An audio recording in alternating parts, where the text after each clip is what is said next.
Sure. Hi, Forrest. Hi, how you It is a doing? pleasure to meet you. It truly is an honor because I grew up watching you on film, so it's like a full circle moment for me to be here today. Oh wow, thanks. It It's was a great to be with you. pleasure. Same here. So, as you've hmm had so much success throughout your career, both as an actor and as a producer, hmm what does a project have to kind of have or mean for you at this stage in your career for you to want to be a part of it? I mean, it has to have some form of ability for me to grow as an artist and as a person.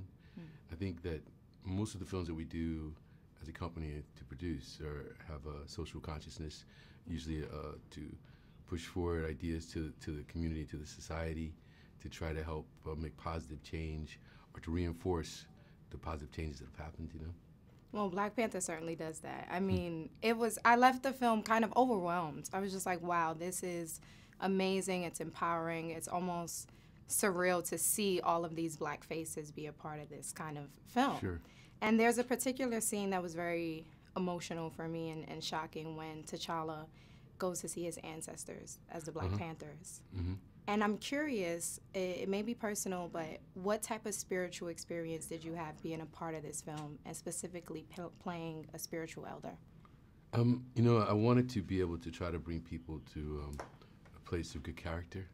I think I've been assigned one as also the mentor to the king and to T'Challa, and I was the royal advisor to his father. But to the nation itself, I'm the spiritual leader. And to be able to bring a sense of connection, a sense of understanding of the continual movement of life and death and our ancestors and ourselves, and to be able to empower them to know that they are connected to all that is God was one of the things that my character is trying to convey in the film, and to help them feel confident in their traditions as well. To be able to practice their traditions and to understand that the traditions have weight not only in the world but in their souls.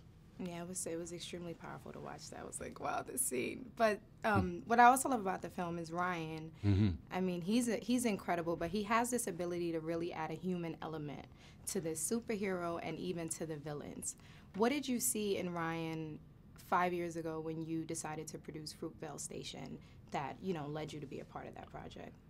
When Ryan came in to meet with me, and she met with me and Nina Yang, my partner, I think there was a moral center to him that was really powerful.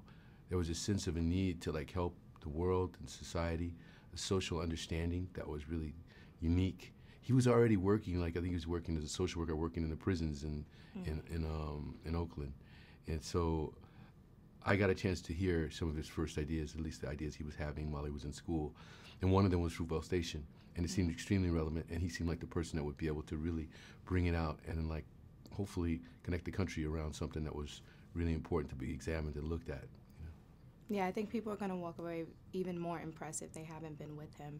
Now, final question. I think there's an interesting element with T'Challa not really getting this moment to mourn his father before he has to be strong. And I think it's very symbolic of black men not really getting opportunities to be vulnerable when you have to be strong.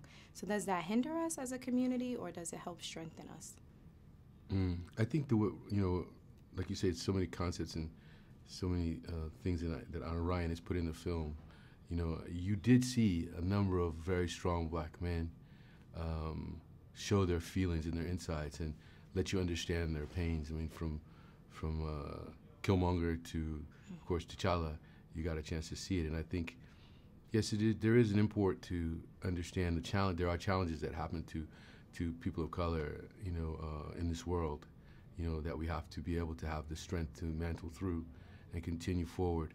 And then still have the honesty within ourselves to understand that we're on a journey of healing and completeness. You know what I mean? And I think that the movie was trying to show that with some of the pains that T'Challa had with his father leaving, not sure that he had the mettle, the strength to be able to carry forward a nation and to be able to protect the world. And that loss was deep for him and very painful. But his father said something that was important that everyone doesn't have, which is, I've taught you to get to this place. I think the sad part about the film that Ryan did was that Killmonger, who could have been Prince, who could have been King, was it shows you that under the certain circumstances that if you're lost, you have no family, no love, that you can end up doing all kinds of things just to be able to survive. And even with him, I thought that that it did touch on some emotion, you know, when he was in some of his final moments of different things, and he was expressing, you know, how he'd rather die than to be, you know, incarcerated. You know what I mean? Rather jump off the boat as his ancestors did to escape, to be free. You know, so I think what the movie does do, and I hope, is let people know that they have to find their own sort of purpose. And when they have their purpose, even in their confusion, they can still move forward if they continue to follow their purpose.